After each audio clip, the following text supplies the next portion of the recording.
एक दिन गधा गया भगवान के पास, कहने लगा प्रभु कहाँ आपने 40 साल की मेरी आयु बना दी, कितनी ज्यादा आयु दे दी। 40 साल कितना कष्ट उठाना पड़ता है, बोझा ढोना पड़ता है। एक काम करो मेरी आयु के 20 साल आप कम कर दो।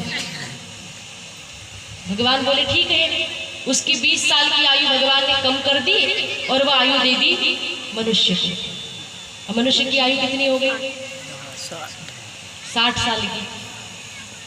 फिर थोड़े दिनों के बाद एक कुत्ता गया, कहने लगा प्रभु मेरी आयु बहुत ज्यादा है, 40 साल दे दिए, कुछ कम कर दीजिए, 20 साल निकाल दो।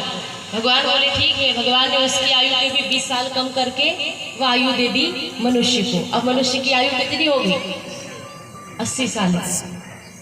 मनुष्य बड़ा प्रसन्न।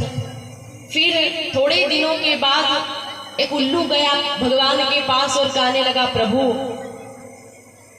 दिन में तो मुझे दिखाई देता नहीं है और रात में कहाँ अपना भोजन ढूंढता फिरूं, लोग छत पर बैठने भी नहीं देते, मेरी आयु आप कम कर दो।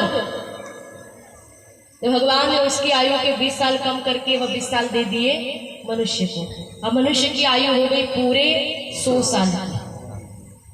तो देखो 40 साल तक तो व्यक्ति बड़े आनंद से जीता है, खूब मजे से। फिर गधे की आयु जीता है, बच्चे को पढ़ाना लिखाना, इनकी शादी कराना, घर बनाना, यह करना वह करना, पूरे जगत की जिम्मेदारी एक गधे की तरह जीता है बेचारा, खूब बोझा ढोना पड़ता है। फिर शुरू होती है कुत्ते की आयु। बुढ़ापे में बहुतों की आदत होती है कि जैसे कुत्ता चिल्लाता रहता है लेकिन सुनता कोई नहीं है, वैसे ही बहुत सारे बुजुर्ग लोग टक करते ही रहते और घर वाले क्या करेंगे, बूढ़े की कटिया उठा के बाहर आंगन में पटक देंगे, वो चिल्लाता रहेगा, कोई नहीं सुनेगा। फिर उल्लू की आयु, आंख में मोतियाबिंद, दिखाई नहीं देना, बिल्कुल हालत खराब हो जाती है। तो भैया ऐसी स्थिति उत्पन्न हो कि घर वाले अपमान करे, धक्के मारे हमें, उससे पहले ही हम सावधान हो जाए। अरे भैया ज्यादा आयु हो जाने पर तो सरकार भी नौकरी पर नहीं रखती, वह भी रिटायर कर देती है। तो वैसे ही जब आपकी उम्र ज्यादा हो जाए तो आप भी घर से रिटायर हो जाओ। रिटायर होने का मतलब घर छोड़ के कहीं भागना नहीं है, घर में ही रहो लेकिन जिम्मेदारियों से मुक्त हो जाओ। अपने बच्चों को सौंप दो, आपके बच्चे आपसे पूछे तो मार्गदर्शन दे दो, ना पूछे तो बस एकांत में बैठ के अपना भजन करो। वे प्रेम से आपको भोजन प्रसादी करवाए, प्रेम से ग्रहण कर लो और अपना भजन करो। बेकार में यह नहीं किया वह नहीं किया कुछ भी मत करिए। आपने अपने जीवन में खूब काम किया है, खूब मेहनत की, और जो पहले के लोगों ने की है अब के लोग कर भी नहीं पाते। पहले के लोगों ने बहुत संघर्ष किया है, खूब मेहनत की है।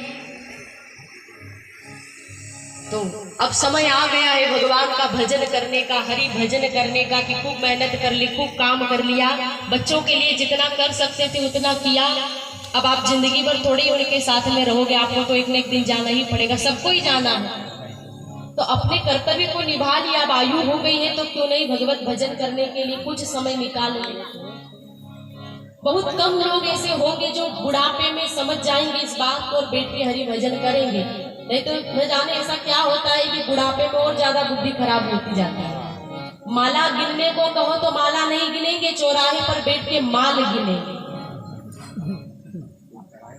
किसके घर से क्या जा रहा है। बड़ी खराब आदत है लोगों की।